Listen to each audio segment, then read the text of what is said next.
नमस्कार, स्वागत है आपका स्वदेश विशेष में। अधिकतर कंपनियां अपने प्रोडक्ट तो बेच देती हैं, लेकिन साथ ही वारंटी गारंटी भी देती हैं। मगर जब सामान खराब हो जाए तो फिर उसको रिपेयर कराने के लिए उनके कई नखरे झेलने पड़ते हैं। थक हार कर लोग नया सामान ही ले लेते हैं। लेकिन अब ऐसा नहीं होगा। कंपनियों को आने वाले सामान में बिक्री के बाद की सर्विस की ओर बढ़ानी होगी और उन्होंने उसे दुरुस्त भी करना हो, क्योंकि अब आने वाला है राइट टू रिपेयर। आखिर क्या है ये कानून? इसी के नफा नुकसान पर करेंगे चर्चा, लेकिन पहले देख लेते हैं रिपोर्ट।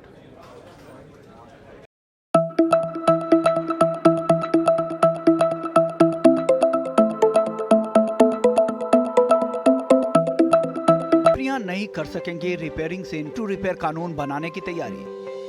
केंद्र सरकार लाएगी राइट टू रिपेयर कानून। आने वाले दिनों में कंपनियां ग्राहकों से अपने प्रोडक्ट्स रिपेयर करने से इनकार नहीं कर सकेंगी, क्योंकि कंपनियों की आनाकानी और शिकायतों से आजीज आकर अब केंद्र सरकार राइट टू रिपेयर कानून बनाने की तैयारी कर रही है। और जब ये कानून आ जाएगा तो इसके बाद ग्राहकों को ये कानूनी हक होगा कि वो अपने पुराने पड़ चुके सामानों को बदलने की जगह उनकी रिपेयरिंग करवा सकेंगे। अब तक आपने देखा होगा कि आपका फोन, कार या कोई भी गैजेट हो, कंपनियां उसको बार बार अपडेट करने के लिए करती थी।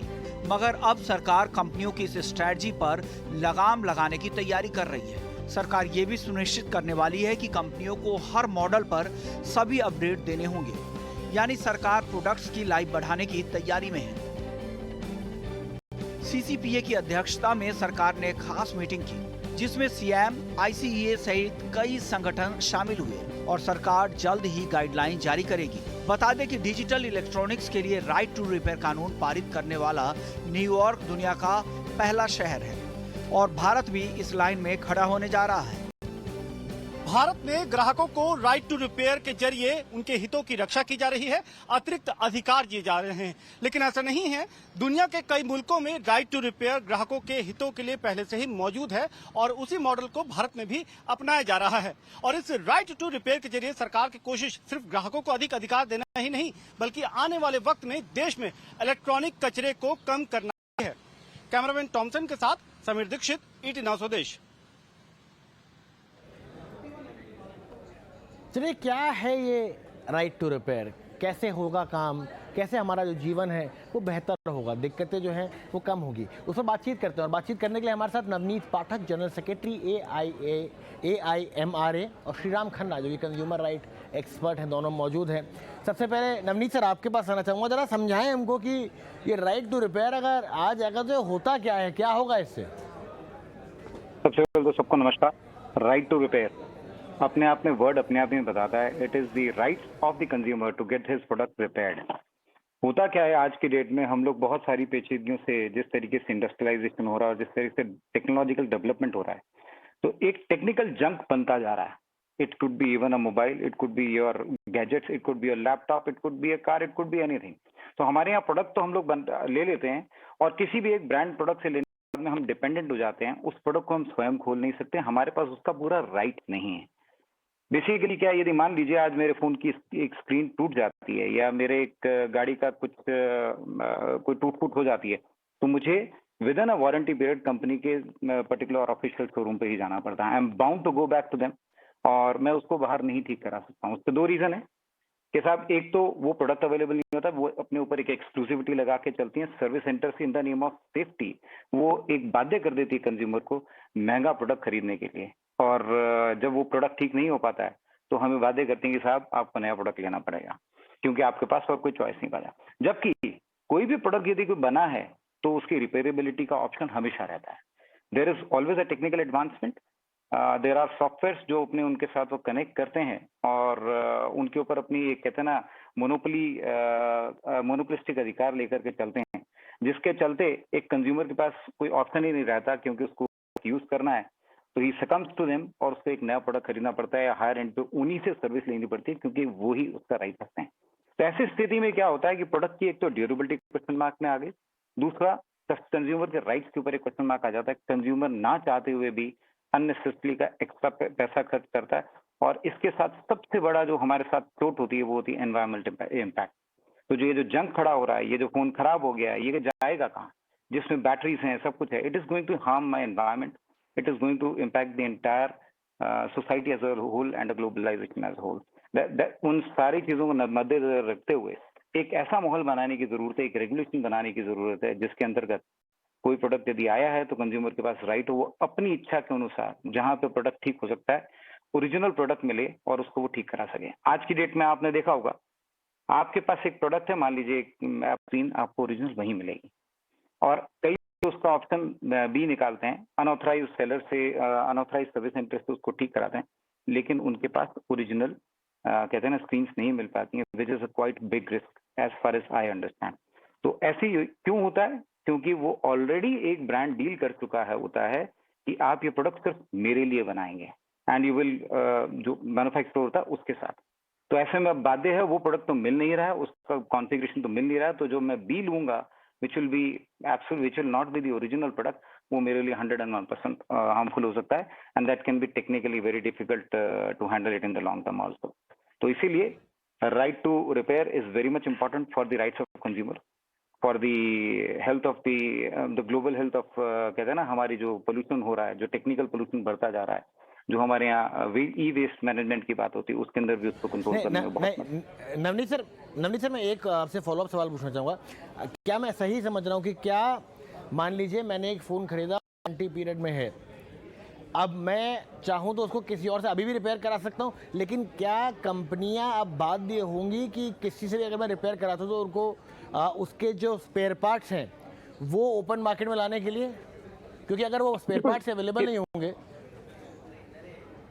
जी, इनफैक्ट यही कोशिश है सरकार की कि ये चीज आपको ओरिजिनल प्रोडक्ट मार्केट में मिलना शुरू हो। अभी तक क्या होता है कि आपको एक पर्टिकुलर सर्विस सेंटर पे जाना पड़ता है और उसमें क्या कंपटीशन के अभाव में एक कंज्यूमर के पास कुछ बचता नहीं है, उसको एक महंगे प्राइस के अंदर उसको प्रोडक्ट को खरीदना पड़ता है और वो एक बड़ा टेक्निकली प्रॉब्लमेटिक हो जाता है। इसीलिए वेरी इंपॉर्टेंट है कि इसको ओपन किया जाए, इसको भी मार्केट को ओपन करने की चेष्टा की जा रही है, जिससे एक कंपटीशन बढ़ेगा और कंपटीशन के अंदर वो प्रोडक्ट जो अवेलेबल होगा उससे हम लोग सेफ गार्डेड एक अच्छा राइट प्रोडक्ट लेकर के उसकी सर्विसेज लो कॉस्ट पे कर पाएंगे। और इससे सबसे बड़ी चीज है कि प्रोडक्ट खराब नहीं होगा, खत्म नहीं होगा, उसकी लाइफ बढ़ेगी। श्रीराम सर आपके पास आता हूँ, नवनीत सर मैं आपके पास मैं पहले बार श्रीराम सर से भी एक जवाब लेना चाहता हूँ। ये बड़ी ज़रूरी चीज़ है श्रीराम सर जो बात हुई है, आप कोई भी फ़ोन स्पेशली अगर आप मैं बात करता हूँ, चलिए गाड़ी को, तब भी आपको सर्विस सेंटर मिल जाएंगे। आपको फ़ोन हर जगह अवेलेबल होगा, हर जगह शोरूम मिल रहे हैं, आप कोई वेबसाइट खोल लीजिए, बेचने के लिए आपको हर कंपनी इतनी उत्सुक है कि आप ना खरीदना चाहें तो खरीद लें। लेकिन जब बात आती है सर्विस सेंटर की, तो आप पूछिए साहब सर्विस सेंटर कहाँ है, तो वो उस पूरे शहर से कितना किलोमीटर दूर एक दूसरे कोने में जाके आपको वो सर्विस सेंटर देना होगा। मुझे अभी भी याद है, कुछ एक ब्रांड का फ़ोन था, मैं यहाँ पे ब्रांड का नाम नहीं लूँगा, मुझे यार करीब 20 से 25 दिन टोकन टाइम हो जाते हैं। कई बार आप इतना फ्रस्ट्रेट हो जाते हैं उस प्रोसेस में कि आप कहते हैं कि अरे इतनी के लिए क्या इतनी भागदौड़ करना। शायद जो रिपेयर कॉस्ट होगी वो आपकी आने जाने की पेट्रोल की कीमत से या टैक्सी की कीमत से ज़्यादा होगी। क्या यहाँ पे भी थोड़ा सा जब राइट रिपेयर की बात हो रही है तो कम से कम जितने आपके शोरूम में जहाँ जहाँ आप बेच रहे हैं वहाँ आप ठीक भी कर सकें उस चीज़ को, ये ज़रूरी है। आज की तारीख में कोई राइट टू रिपेयर नहीं है। आप करना चाहते हैं रिपेयर, आप ढूंढिए कौन रिपेयर करेगा। वो जिसके पास जाएंगे जो रिपेयर करने को तैयार है, वो कह रहा जी इसका पार्ट ला दीजिए। उसका पार्ट कहाँ से मिलेगा? क्योंकि जो मैन्युफैक्चरर हैं उन्होंने अपने पार्ट सप्लायर्स के ऊपर अंकुश लगा रखे हैं कि आप हमारे इस डिजाइन के पार्ट्स बाजार में खुला नहीं बेच सकते, हमारे थ्रू बिकेगा। क्योंकि वो माल बेचने के बाद अपने टेक्निकल प्रोडक्ट्स के पार्ट्स को बेचने पर भी कई गुना मुनाफा कमाना चाहते हैं। मैं आपको उदाहरण देता हूँ, एक गाड़ी थी मेरे सामने ये हुआ है, उसके रिमोट में कुछ खराबी आ गई। अब वो ऑथराइज सर्विस सेंटर गया उस गाड़ी के ब्रांड वाले जगह पे, तो उन्होंने कहा जी इसकी बैटरी खराब है, इसकी बैटरी आपको 550 रुपए की मिलेगी। तब इसने जब देखा कि भाई बैटरी की शक्ल तो वैसी ही है जैसे बाहर मिलती है, तो मैं 550 रुपया बाहर जाके उसने उसी टाइप की बैटरी को 50 रुपए में खरीद लिया। अब जो व्यापारी है वो किसी भी तरह अपने मुनाफे को मैक्सिमाइज करने के लिए उसने ये तंत्र बना रखा है कि आप हमसे ठीक कराओगे, हमसे पार्ट खरीदोगे, दूसरे को हम पार्ट बेचने नहीं देंगे और उस पर मोनोपोली रखेंगे। तो इस आज की डेट में कंज्यूमर प्रोडक्ट्स के लिए कंज्यूमर ड्यूरेबल्स आप ले लीजिए, वॉशिंग मशीन, एयर कंडीशनर, अपना कूलर और आईटी प्रोडक्ट्स, कंप्यूटर, फोन, जो भी टेक्निकल प्रोडक्ट्स आज के बाजार में हैं, उन सब के साथ ये प्रॉब्लम है। और सब व्यापारी जो बनाने वाले हैं, बड़ी कंपनियां, छोटी कंपनियां, वो सब मिल के कंज्यूमर को लूटना चाहती हैं और उसको अपना गुलाम बनाना चाहती हैं। मैं आपको उदाहरण देता हूं, आईफोन का सबसे बढ़िया एग्जांपल, 60-70 हजार रुपए का फोन है। यदि आपका वारंटी के पीरियड में या उसके बाद उसका स्क्रीन टूट जाए तो वो वारंटी में कवर्ड नहीं होता, आपको बदलवाना पड़ता। आप जाओगे आईफोन के रिपेयर सेंटर में तो बोलेंगे जी इसके 25,000 रुपए मिलेंगे, लगेंगे। और आप गफार मार्केट में चले जाओ, कुछ दुकानें हैं, वो वही 25,000 रुपए की चीज आपको 5,000 में करके देंगे। उन्होंने जुगाड़ बनाया हुआ है। परंतु आईफोन के जितने पार्ट्स हैं, या गैलेक्सी के या सैमसंग के, किसी भी फोन के, किसी भी टेलीविजन के, किसी भी कंज्यूमर ड्यूरेबल के पार्ट्स बाजार में फ्रीली अवेलेबल क्यों नहीं होते हैं? और कई बार होते हैं तो आपको पता नहीं लगता कि ये कौन सा पार्ट नंबर है। तो मैन्युफैक्चरर्स पर ये ऑब्लिगेशन होना चाहिए कि जो मैंने चीज खरीदी है उसके रिप्लेसेबल पार्ट्स का कोड नंबर मेरे पास होना चाहिए। और अगर मुझे रिपेयर कराना है तो उस कोड नंबर के पार्ट को मैं बाजार से खरीद के अपने आप रिपेयर करा सकूं without the intervention of the authorised service centre of that brand. तो इसमें कॉम्पिटिशन होना चाहिए। तो नवनीत सर, क्या यही है राइट टू रिपेयर? क्या सबसे जो ज़रूरी चीज़ है राइट टू रिपेयर में वो जो श्रीराम सर कह रहे हैं, या आज के ज़माने में आप ये देखिए, ये कहानी ऐसी है कि हमारे जितने भी दर्शक देख रहे होंगे, अगर हम बोल दें कि अपनी अपनी कहानी बताया तो हर आदमी के पास एक कहानी होगी इस तरीके की। तो क्या राइट टू रिपेयर का सबसे ज़रूरी पार्ट ये है कि supply of spare parts should be out and transparent and cannot be restricted to one service center or one manufacturer? In fact right to repair तो जो हम लाना चाह रहे हैं, या जो गवर्नमेंट जिसके ऊपर बात कर रही है और जिसके ऊपर इसके ऊपर इतनी सारी थॉट चल रहे हैं, उसके ऊपर बहुत सारी एक्टिविटीज करने की आवश्यकता है। ये segment to segment, product to product vary करेगा। जैसे हमारे प्रोडक्ट के अंदर यदि बात करें, श्रीराम सर भी बोल रहे थे कि वो स्क्रीन चेंज कराने के लिए 25,000 रुपये देना पड़ता है, क्योंकि उसमें पहले ही क्या लॉक कर रखा है कि आप मेरी स्क्रीन मुझे ही दोगे, किसी और को दे सकते हैं। तो ऐसे में आज क्या है कि उस टेक्निकल प्रॉब्लम के कारण वो प्रोडक्ट मार्केट के अंदर अवेलेबल हो नहीं पाता। तो उसका क्या होता है, कॉपी मिलता है। If that copy is available which is quite harmful, उसकी लाइफ भी नहीं होती है और वो that's not a quality product for sure. Shriram sir ने बोला जरूर है मुझे कि गफार मार्केट में मिल जाता है, but I have a sincere doubt कि 25,000 रुपये वाली चीज 5,000 रुपये में हमारे प्रोडक्ट्स में मिल पाती है, because I personally I am into this industry. तो 25 वाली 5,000 में नहीं आ सकती, वो कुछ ना कुछ उसके अंदर घालमेल है, and it is a risk to the consumer at any point of time. लेकिन जब जो ब्रांड खुद उसका अवेलेबिलिटी मार्केट में कराएगा, it will be much more safer, it will become much more cheaper for the consumer and will make his product much more durable, which will इसकी sustainability को बढ़ाएगा। And that is what we are looking forward with right to repair. Consumer क्या खरीद तो लेता है stock में, लेकिन उसको मेंटेन करना, यानी कि स्क्रीन टूट जाना और उसके अंदर 25,000 रुपये देना, इतने की कीमत तो बचती नहीं है डेप्रिसिएशन के बाद में। तो आदमी देखता है यार मैं नया ले लूं, तो ये उसको एक साइड में निकालता है और दूसरा रिसाइकलिंग में चला गया और दूसरा नया प्रोडक्ट ले आता है। तो there is always a compromise kind of a scenario which is happening with the consumer. और जो सर्विस सेंटर्स भी हैं जो दूसरे तरीके से प्रोडक्ट्स लाते हैं, जिनको हम अनऑथराइज्ड सर्विस सेंटर्स बोलते हैं, ये लोग वो केपेबल हैं काम करने के लिए, लेकिन उनको प्रोडक्ट नहीं मिल रहा है। यदि उनको प्रोडक्ट मिल जाए, राइट प्रोडक्ट मिल जाए, तो they can deliver the same kind of quality which a brand looks forward to. तो उसके लिए उनको ट्रेनिंग देनी पड़ेगी और उसके लिए उनको प्रोडक्ट अवेलेबिलिटी करानी ही पड़ेगी, तभी R2R पॉसिबल है। नहीं तो R2R क्या कहते हैं ना, उसकी success will be a big issue. आप ये सिर्फ इसी पे आकर के अटकता नहीं है, ये सिर्फ प्रोडक्ट्स के ऊपर ही नहीं होता। आपने देखा होगा एक सॉफ्टवेयर इंटीग्रेशन की भी बहुत जरूरत पड़ेगी, एक इंडेक्सिंग का एक मैकेनिज्म हमें लाना पड़ेगा कि प्रोडक्ट यदि आया, जैसे सॉफ्टवेयर एक एंड्रॉयड है, मैं मोबिलिटी से हूं तो मैं मोबिलिटी के बारे में ज्यादा बात करूंगा, या मैं एक कंज्यूमर ड्यूरेबल प्रोडक्ट की भी बात करता हूं, तो उनका भी आजकल सॉफ्टवेयर अपग्रेडेशन आने लग गया है। एक सॉफ्टवेयर के बाद में प्रोडक्ट चलना बंद हो जाता है। तो यार मैंने तो पैसा लगाया था, पैसे लगाने, मेरा प्रोडक्ट बिल्कुल नया है, किंतु मैं उसको यूज नहीं कर सकता बिकॉज एक अपग्रेड आ गया। तो ऐसे केस में उस अपग्रेडेशन के लिए ब्रांड्स को रेडी रहना होगा, उसके लिए ऑप्शंस मार्केट में देने पड़ेंगे ताकि उसकी रिपेयरेबिलिटी बढ़े और कंज्यूमर अपने प्रोडक्ट को लॉन्ग रन तक यूज कर सके। तो इस इंडस्ट्रियलाइजेशन है, ब्रांड्स उसका दुरुपयोग करके पैसा कमा रहे हैं। It's not only brand, anybody and everybody in the name of safety, security और व्हाटएवर, वो ये कह करके कि हम लोग अपना प्रोडक्ट शेयर नहीं कर सकते हैं, वो ऐसी चीजें कर रहे हैं, लेकिन कमाइयां वही कर रहे हैं और उसका नुकसान और उसकी भरपाई जो है हम ग्लोबली सब लोग उसको सफर करें as a consumer, as an individual and as कहते हैं ना कि जो हम आज की डेट में बात करते हैं ई वेस्ट मैनेजमेंट की, तो सबसे बड़ा ई वेस्ट मैनेजमेंट में ये लोग हम लोग बढ़ा चढ़ा करके चीजें दे रहे हैं। हमारी एक लाइफ सेट नहीं है। श्रीराम सर, आपने श्रीराम सर लेटेस्ट में आपके देखा पास होगा। आता हूं मैं। श्रीराम सर आपके पास आऊंगा एक आखिरी सवाल के लिए। क्या ये जो पूरी स्ट्रैटेजी होती है कि भाई पार्ट्स थोड़े कम रखें, आप जी सर्विस सेंटर है वो दूर रखें, वो एक सोची समझा बिजनेस मॉडल है कि भाई जो बहुत ज़्यादा ही तकलीफ में होगा, जो बहुत ज़्यादा ही परेशान होगा, या जिसके पास, लेकिन अगर किसी के पास थोड़ी सी अगर परचेजिंग पावर है तो उसको नया प्रोडक्ट पकड़ा दो? क्या is this more a part of a strategy and a technique to make sure that वापस से सेल हो?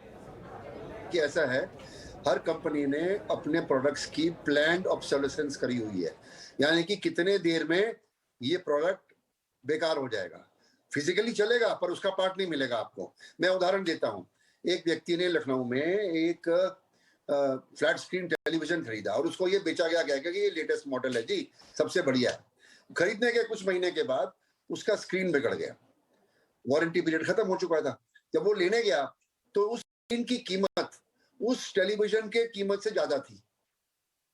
जब उसको बेचा गया तो झूठ बोल के बेचा गया कि ये लेटेस्ट है। जब बेचा गया तो वो 2-3 साल पुराना मॉडल बेचा गया, ये कह के कि नया है। तो इस पर जो कंपनीज हैं वो गलत बयानी करती हैं। दूसरा एस्पेक्ट इसका ये है कि आप वॉशिंग मशीन ले लीजिए, एक वॉशिंग मशीन ब्रांड के 25 मॉडल हैं और उसमें एक एक मॉडल में 200-200 पार्ट हैं और हर मॉडल में जो पार्ट्स हैं उसका डिजाइन कुछ का सेम है, कुछ का अलग है। अब आपके पास एक मॉडल की मशीन है और आपका एक पार्ट खराब हो गया तो उस मॉडल की मशीन का वो पार्ट फलाना कोड नंबर मुझे कैसे मिलेगा? इसके लिए जब तक वॉशिंग मशीन मैन्युफैक्चरर्स पर ये ऑब्लिगेटरी नहीं होगा कि वो अपनी वेबसाइट पर अपने पार्ट्स की इन्वेंट्री के बारे में उनके कोड नंबर्स के साथ डिस्प्ले करें और प्राइस करें और कंज्यूमर या रिपेयर शॉप उसको ऑर्डर करे तो रिपेयर कर दे। ये अपने हाथ से जाना नहीं देना चाहते कि वो कहते हैं कि हम वॉशिंग मशीन बेच रहे हैं, आप वारंटी भी हमसे लीजिए और आप स्पेयर पार्ट भी हमसे लीजिए।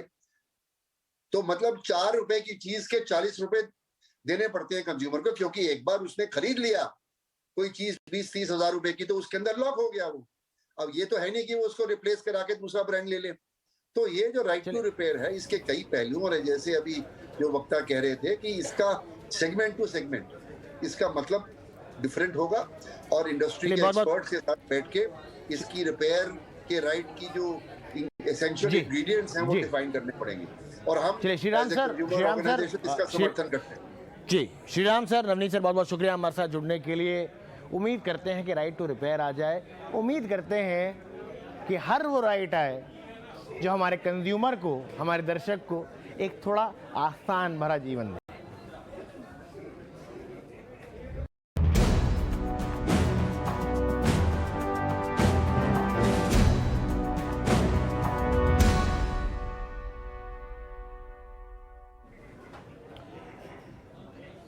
चलिए, देश भर में महंगाई आसमान पर है और आम आदमी का महंगाई के बोझ तले दम घुट रहा है। इस बीच महाराष्ट्र की एकनाथ शिंदे सरकार ने लोगों को महंगाई से राहत देते हुए पेट्रोल 5 रुपये और डीजल 3 रुपये सस्ता कर दिया। राज्य सरकार ने आज कैबिनेट बैठक में पेट्रोल और डीजल पर वैट घटाया है। इस कटौती के बाद मुंबई में पेट्रोल 106.35 यानी कि 106 रुपये 35 पैसे, वहीं डीजल 94 रुपये 28 पैसे प्रति लीटर मिलेगा। पेट्रोल आणि पेट्रोलवर 5 रुपये आणि डिझेलवर 3 रुपये अशा प्रकारचं जे दर आहेत ते कमी करण्याचा निर्णय घेतलेला आहे। शासनाच्या तिजोरीवर भार पडेल, परंतु 6,000 कोटी रुपये जनतेला त्यामधून दिलासा मिळेल, हा एक महत्त्वाचा निर्णय या ठिकाणी आम्ही घेतलेला आहे।